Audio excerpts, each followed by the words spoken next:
Greetings and welcome to Make Programming Fun Again. My name is Karol Moros, and in today's video we're going to build a storefront for our Bitcoin online store. This video is part of my Bitcoin series, and I try to cover something new and interesting in every single video. For example, in one of those videos I covered in-memory caching of Bitcoin exchange rates in Go using something that's not Redis. And in another one, I covered WebSocket clients. And in the most popular as far, I covered the initial setup with Temple and Tailwind CSS. And in yesterday's video, which actually cost me a subscriber, I covered importing data from CSV into Postgres. And basically I found this CSV file on some website, in some Git repository with product data. So these are, this is some sample data for a Shopify store, and these contain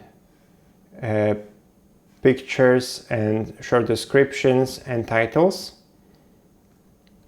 And I wrote this PowerShell script to import these products into our database. So now we already have these products imported into the products table, and we can go on and implement a shopfront page for it, a storefront page for it. So I looked at some inspiration, and there is, of course, there is the Apple website, and when they sell accessories, they sell them in this 3-column layout with a carousel, and this product has variants. So if you click on any of those variants, you'll be shown several variants of this product, and if you select one, you'll get a preview. And then you can see what this product is going to look like with iPhones in different colors. Or you can pick, for some reason,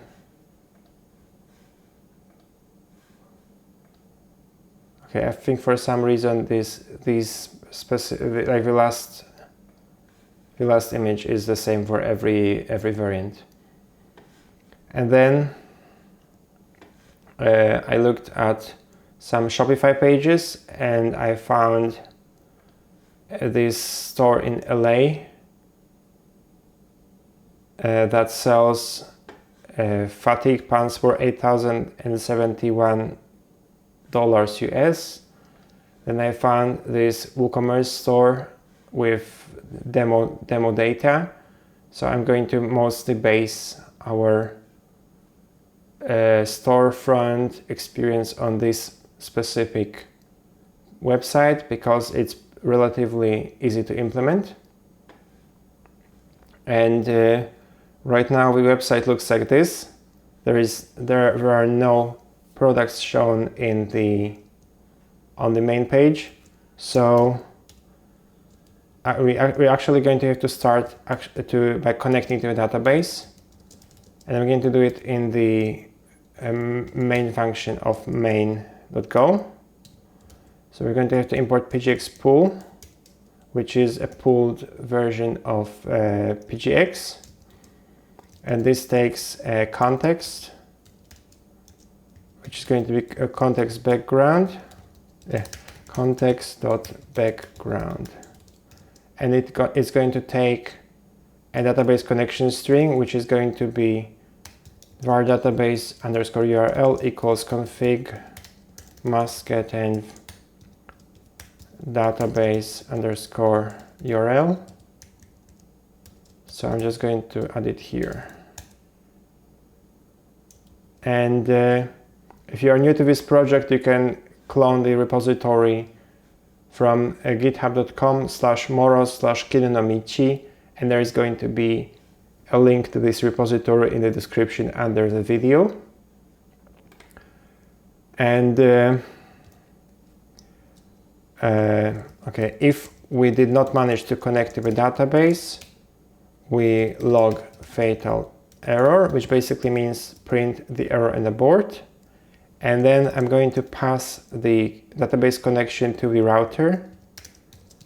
And right now, router does not expect a second parameter, so I'm going to add it here, .dbtx. And then I'm going to pass this database connection to page controller, which at this point also does not expect a second param. So I'm also going to add it here, queries.dbtx, and in here. So now page controller has a database connection, and we can fetch these products in the controller. So queries new c.db list products in the context of the request, like so. And right now this function returns a slice of structs, and I want it to return a slice of pointers. So for this, I'm going to need to specify these two settings inside of SQLC.yaml, and I'm also going to okay. And now if I run SQLC.generate, we're going to see that inside models.go, the product struct has, it now uses string pointers for nullable strings. But what I don't really like is that it still uses this pg type.numeric for decimals. So instead I'm going to specify an override. I think it's in overrides. So if the db type equals pg_catalog numeric and it's not a pointer, then the go type is going to be shopspring f. Okay, yeah. The import is going to be this, and then type is going to be decimal. I think it's like this. And then if we find a pointer, a nullable numeric, then we're going to return the same thing but as a pointer.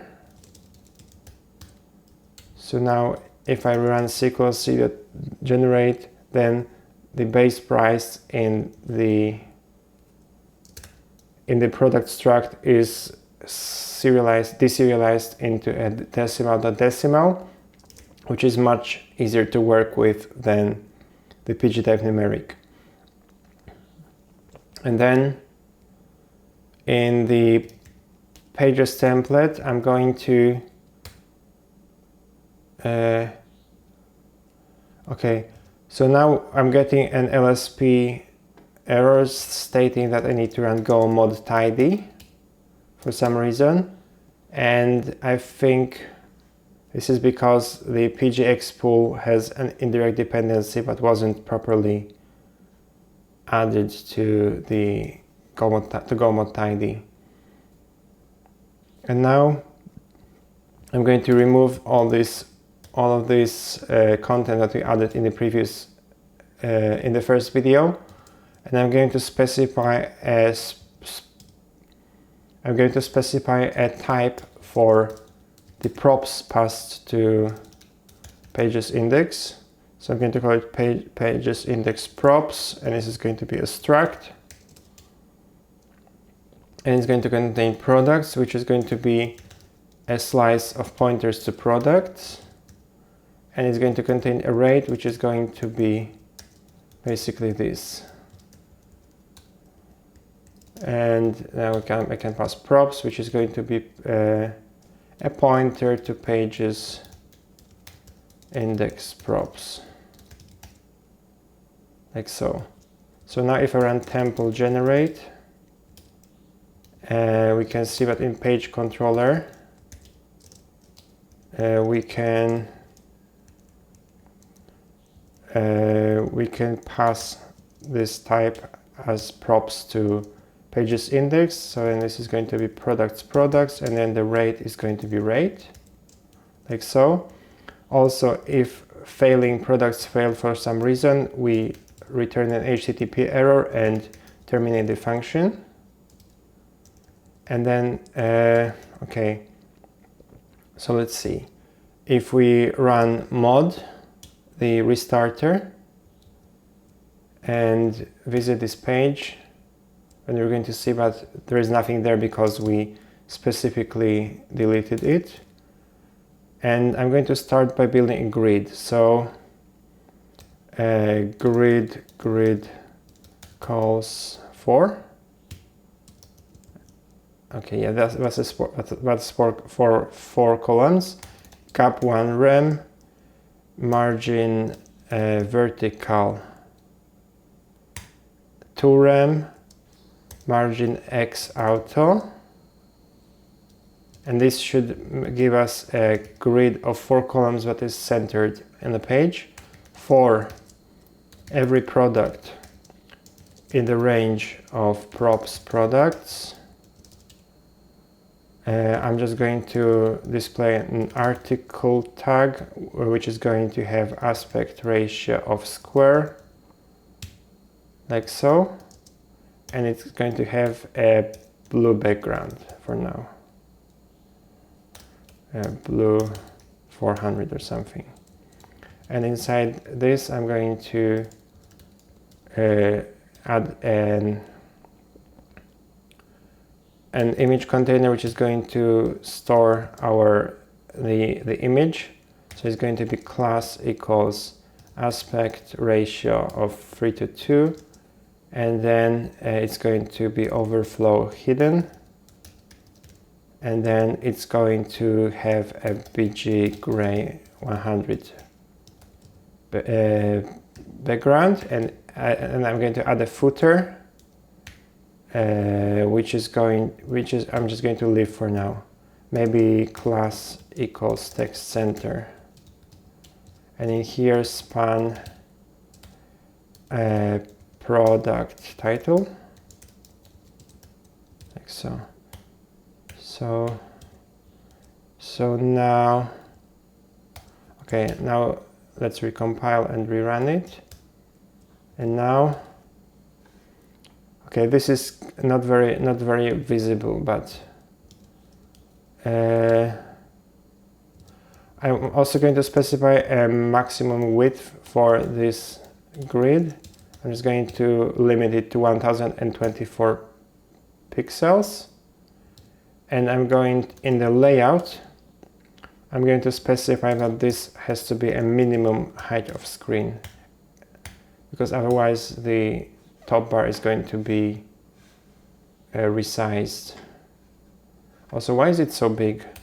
Are we at 100? No, this is 100%. Okay, and now inside of this container, if product's image URL is not nil, we add an image tag with the source of the reference product's image URL, like so. So now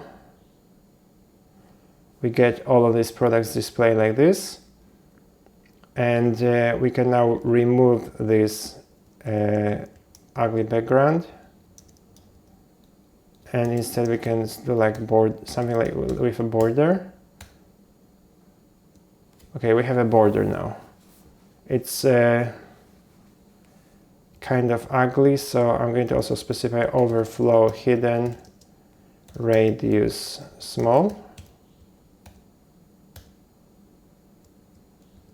Okay, I need to check how to override this border radius.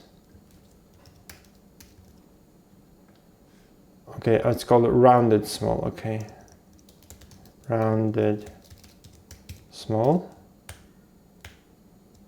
Okay, so now the cards are a bit rounded.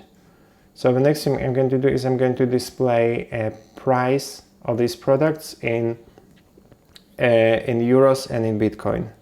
So 24, I'm going to present the base price in euro as a string, and in front of it is going to be a euro symbol. And we can now see that they are indeed displayed like this, but for some reason this is displayed in the same row, and the reason is that these are spans, so by default they have display in line, and in order to display them in separate rows we need to make this a flex column and with a gap of 4. Okay, and now items center, justify center, and the gap could be smaller, like half a rem. Okay, I think okay, I'm also going to make this article a flex, and this is going to be flex 1. Flex column.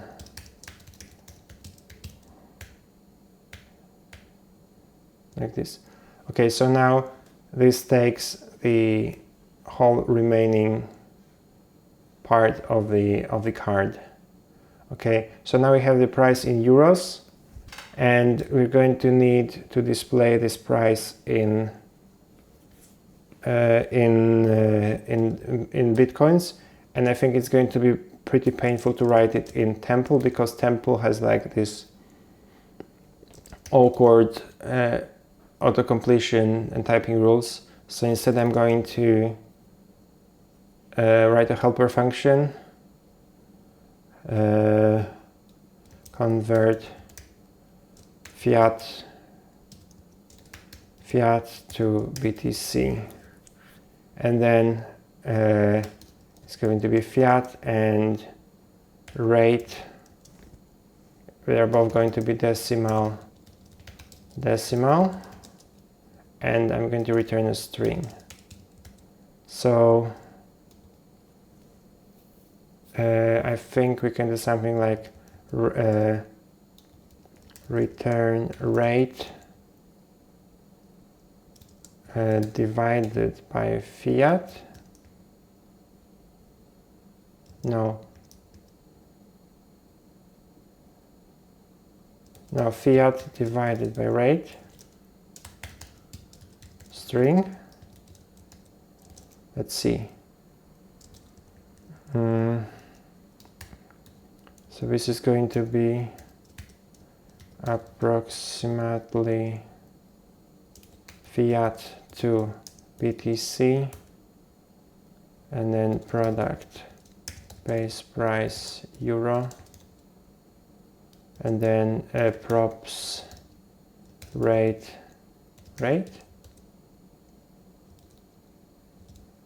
So now, okay, great.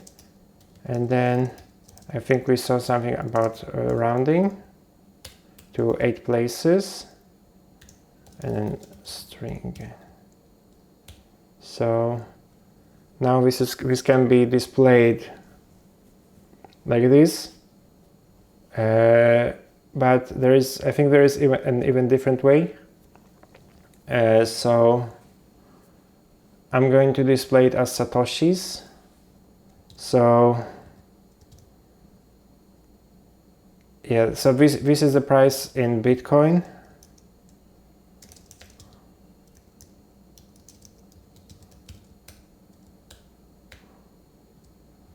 And I'm going to remove this approximately for now. Okay, And then I think the gap is still too large.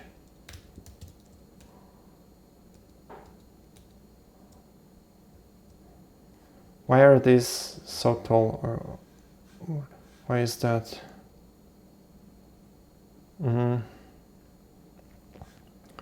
Okay, well, anyway, we can display these products with images, and we can display the price in euros and Bitcoin. And in the next video, we'll ideally want to also display build like a card, and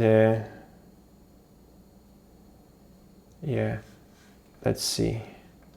I think we can make this not a square but 1.618 to 1, and this way, no, the other way around, 1 to 1.618, the so-called golden ratio.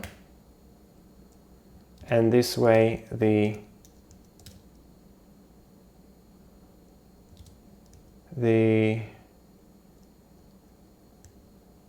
image can be square.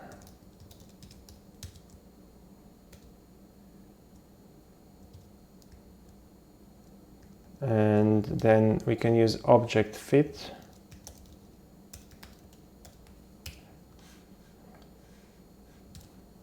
Okay.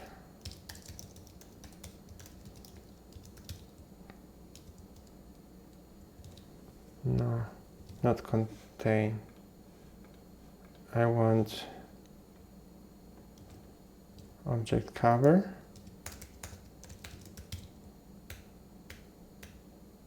Okay, yes, I think this is going to be have to position relative, and then this is going to be position absolute inset 0 with full height full object contain, something like this. No, cover. Yes, so now these images are going to be square, and they still look pretty good actually. And then the rest of the button is going to be a bit taller. And I'm also going to make this a bit wider, 1200 pixels, like so. And I'm going to add a button in this footer, button background blue, 600, text white, text bold, add to cart. Let's see. Okay. I think it's font bold. Okay. Yep. And I'm going to give it some padding. So padding horizontal is going to be 1.5 rem, and then padding vertical is going to be 2 to 0.5 rem. So this already looks like an add to cart button, and I will add some margin top, maybe 1 rem.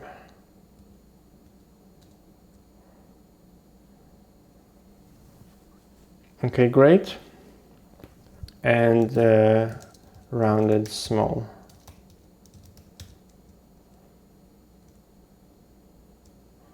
Okay, so honestly this is already looking pretty good, and I think I'm going to stop this video for now, and I will continue tomorrow with the actual cart logic. Well, if you have enjoyed watching me write cryptic things on the computer, please consider liking and subscribing. And if you did not, please tell me in the comments why I am the worst YouTuber ever.